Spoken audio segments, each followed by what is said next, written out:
নমস্কার বন্ধুরা, বন্দনা রান্নাঘরে আপনাদেরকে স্বাগত জানাই।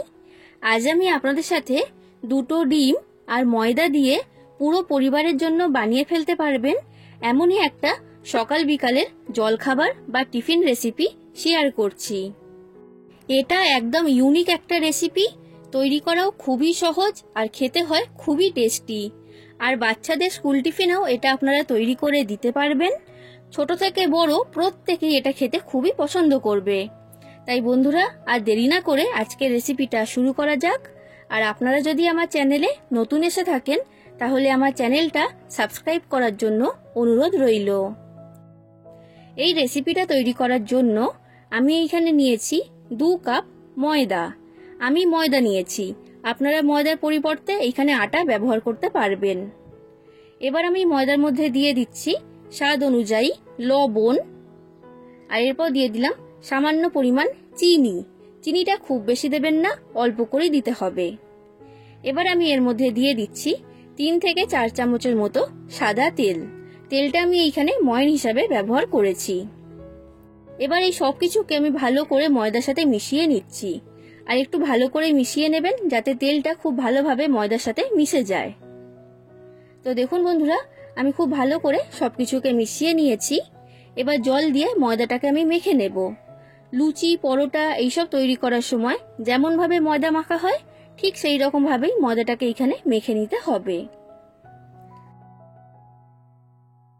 তো দেখুন বন্ধুরা, ময়দার ডোটা আমার তৈরি করা হয়ে গেছে। আর দেখে নিশ্চয়ই বুঝতে পারছেন খুব বেশি নরম করে মাখিনি, আবার খুব বেশি শক্ত করেও মাখিনি। এবার এই ময়দার ডোটাকে আমি ঢাকা দিয়ে সরিয়ে রেখে দিলাম। এরপর দেখুন বন্ধুরা, গ্যাসের মধ্যে একটা ফ্রাই প্যান আমি গরম হতে বসিয়ে দিয়েছিলাম।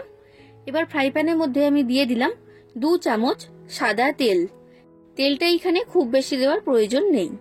তেলটাকে ভালো করে গরম করে নিয়েছি। এবার এই গরম তেলের মধ্যে আমি দিয়ে দিচ্ছি ক্যাপসিকাম কুচি। আমি এইখানে একটা ক্যাপসিকামের অর্ধেকটা দিয়েছি। এবার গ্যাসের ফ্লেমটা মিডিয়াম ফ্লেমে রেখে 1 মিনিটের মতো নাড়াচাড়া করে ক্যাপসিকামটাকে প্রথমে ভেজে নিতে হবে। তো দেখুন বন্ধুরা, ক্যাপসিকামটাকে আমি হালকা করে ভেজে নিয়েছি, খুব বেশি ভাজার প্রয়োজন নেই। এবার আমি এর মধ্যে দিয়ে দিচ্ছি একটা মাঝারি সাইজের পেঁয়াজ কুচি। এরপর দিয়ে দিলাম মাঝারি সাইজের একটা টমেটো কুচি। আর এরপর দিয়ে দিলাম 3টে কাঁচা লঙ্কা কুচি। সব কিছুকে আমি ভালো করে মিশিয়ে নিয়েছি। এবার আমি এর মধ্যে দিয়ে দিচ্ছি সামান্য পরিমাণ লবণ। লবণটা খুব বেশি দেওয়ার প্রয়োজন নেই, অল্প করেই এখানে দিতে হবে। লবণ দিয়ে ভালো করে আমি মিশিয়ে নিলাম। লবণ দেওয়ার কারণে এই সবজিগুলো খুব তাড়াতাড়ি নরম হয়ে যাবে। এবার গ্যাসের ফ্লেমটা লো ফ্লেমে রেখে আমি ফ্রাই প্যানটা ঢাকা দিয়ে দিচ্ছি 2 মিনিটের জন্য। এই 2 মিনিটের মধ্যেই এই সব সবজিগুলো ভাজা হয়ে যাবে আর খুব ভালো মতো নরম হয়ে যাবে। এটা এখন হতে থাক। এই সময়ের মধ্যে আমি এখানে ডিমটাকে ফেটিয়ে নেব। আমি এইখানে 2টো ডিম নিয়েছি। তো ডিম দুটোকে একটা বাটির মধ্যে ভেঙে আমি নিয়ে নিলাম। এইবার ডিমের মধ্যে আমি দিয়ে দিচ্ছি লবণ সামান্য পরিমাণ। এবার ডিমগুলোকে খুব ভালো করে ফেটিয়ে নিতে হবে। তো দেখুন বন্ধুরা, খুব ভালো করে ডিমটাকে আমি ফেটিয়ে নিয়েছি। এটা এখন আমার তৈরি। 2 মিনিট পর আমি ফ্রাই প্যানের ঢাকনাটা খুলে নিয়েছি বন্ধুরা। সবজিগুলো এখন খুব ভালো মতো নরম হয়ে গেছে আর এগুলো ভাজাও হয়ে গেছে। খুব বেশি ভাজার প্রয়োজন নেই, এটা আপনারা মনে রাখবেন। এবার আমি এর মধ্যে দিয়ে দিচ্ছি ফেটিয়ে রাখা ডিম। ডিমটাকে দিয়ে আমি সব সবজির সাথে ভালো করে মিশিয়ে নিলাম। এবার আমি এইখানে ডিমের ভুজিয়া তৈরি করে নেব। গ্যাসের ফ্লেমটা কিন্তু মিডিয়াম ফ্লেমে রেখেই ডিমের ভুজিয়াটা তৈরি করে নিতে হবে। দেখুন বন্ধুরা, আমি সব সবজির সাথে ডিমটাকে ভালো করে ভেজে ডিমের ভুজিয়া তৈরি করে নিয়েছি। এবার এটা আমি একটা প্লেটের মধ্যে তুলে নিচ্ছি ঠান্ডা হওয়ার জন্য। এবার আমি এইখানে যে ময়দার ডোটা আগে তৈরি করে রেখে দিয়েছিলাম সেই ডোটা আমি নিয়ে নিয়েছি। এবার এই ডোটাকে একবার ভালো করে মেখে নিতে হবে। তো দেখুন বন্ধুরা, ডোটাকে আমি মেখে নিয়েছি। এবার এই ডোটাকে আমি 2টো ভাগে ভাগ করে নেব। তো এইরকম বড় সাইজের করে আমি 2টো লেচি এখানে তৈরি করেছি। এবার এর মধ্যে থেকে একটা লেচি আমি নিয়ে নিলাম, আর একটা লেচিকে আমি ঢাকা দিয়ে সরিয়ে রেখে দিলাম। এবার এই লেচিটাকে আমি বেলে নেব, আর বেলার জন্য আমি এখানে শুকনো ময়দা ব্যবহার করছি। এবার এই লেচিটাকে বড় করে আর মোটা রেখে বেলে নিতে হবে। খুব বেশি পাতলা করলে কিন্তু হবে না, এটা আপনারা খেয়াল রাখবেন যে মোটা করেই এটাকে বেলতে হবে। দেখুন বন্ধুরা, এটাকে আমি বড় করে বেলে নিয়েছি, আর কতটা মোটা রেখে বেলেছি সেটাও আমি আপনাদেরকে দেখিয়ে দিচ্ছি। দেখুন এতটা মোটা রেখে বেলেছি, খুব বেশি পাতলা করবেন না, তখন কিন্তু অসুবিধা হবে। এই রকম মোটা রেখেই এটাকে বেলে নিতে হবে। এবার যে ডিমের ভুজিয়াটা আমি তৈরি করেছিলাম সেটা এখন সম্পূর্ণ ঠান্ডা হয়ে গেছে। এবার এই ডিমের ভুজিয়াটা আমি এর মধ্যে দিয়ে দিচ্ছি। সবটা আমি এর মধ্যে দেব না, অর্ধেকটা দিয়ে দিলাম আর বাকিটা রেখে দিচ্ছি এর পরেরটা তৈরি করার জন্য। তো সব ডিমের ভুজিয়াটা আমি এর মধ্যে দিইনি, অর্ধেকটা ডিমের ভুজিয়া আমি এর মধ্যে দিয়ে দিয়েছি। তো ডিমের ভুজিয়াটাকে এইভাবে আমি সমান করে দিলাম। এরপর আমি এখানে নিয়েছি চিজ। আমি চিজটাকে গ্রেট করে এর মধ্যে দিয়ে দিচ্ছি। চিজ দেওয়ার কারণে এটা খুবই টেস্টি তৈরি হয়, আর ছোট থেকে বড় প্রত্যেকেই খেতে খুবই পছন্দ করে। তবে আপনাদের কাছে যদি চিজ না থাকে তখন চিজ ছাড়াই এটা আপনারা তৈরি করে নেবেন। তো আমি এর মধ্যে চিজটা দিয়ে দিয়েছি। এবার আমি উপর থেকে ছড়িয়ে দিচ্ছি অল্প পরিমাণে চিলি ফ্লেক্স।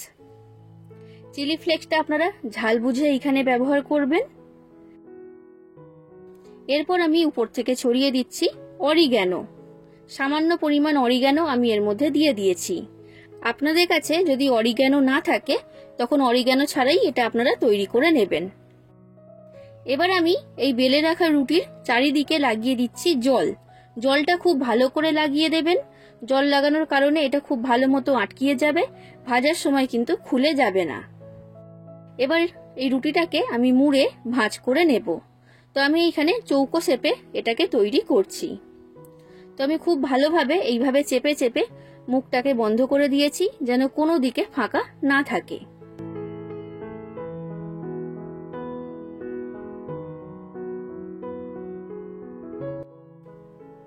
এবার হাত দিয়ে চেপে এটাকে একটু সমান করে দিলাম। এবার সামান্য একটু শুকনো ময়দা উপর থেকে ছড়িয়ে দিচ্ছি।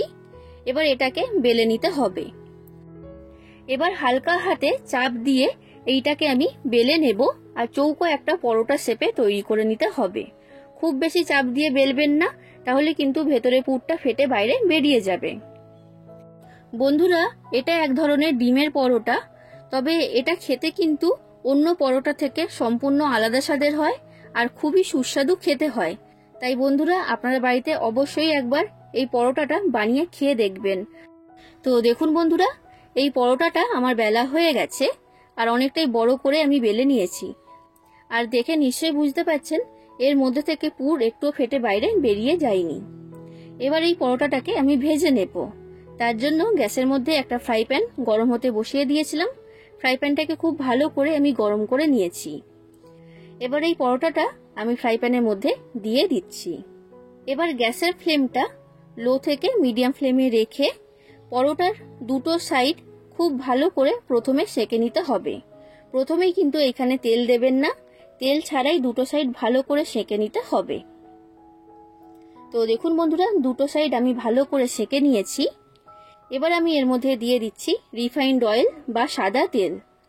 তো পরিমাণ মতো তেল আমি এর মধ্যে দিয়ে দিয়েছি। এবার উল্টে পাল্টে দুটো সাইড ভালো করে ভেজে নিতে হবে, গ্যাসের ফ্লেমটা মিডিয়াম ফ্লেমে রেখে। এই রেসিপিটার আমি নাম দিয়েছি চিজ এগ পরোটা। তো এই চিজ এগ পরোটা খুবই টেস্টি খেতে হয়। বন্ধুরা, রেসিপিটা যদি আপনাদের ভালো লাগে তাহলে অবশ্যই লাইক করে দেবেন, যতটা সম্ভব ততটা শেয়ার করে দেবেন, আর কমেন্ট করে জানাবেন কেমন লেগেছে এই রেসিপিটা।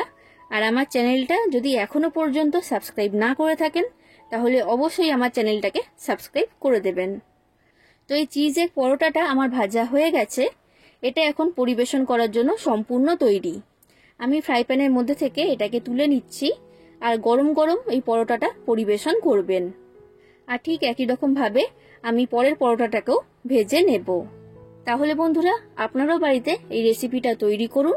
আশা করছি আপনাদের সকলের রেসিপিটা খুবই ভালো লেগেছে। আজ আসি বন্ধুরা, আবার দেখা হবে অন্য কোনো দিন অন্য কোনো রেসিপির সাথে। ধন্যবাদ।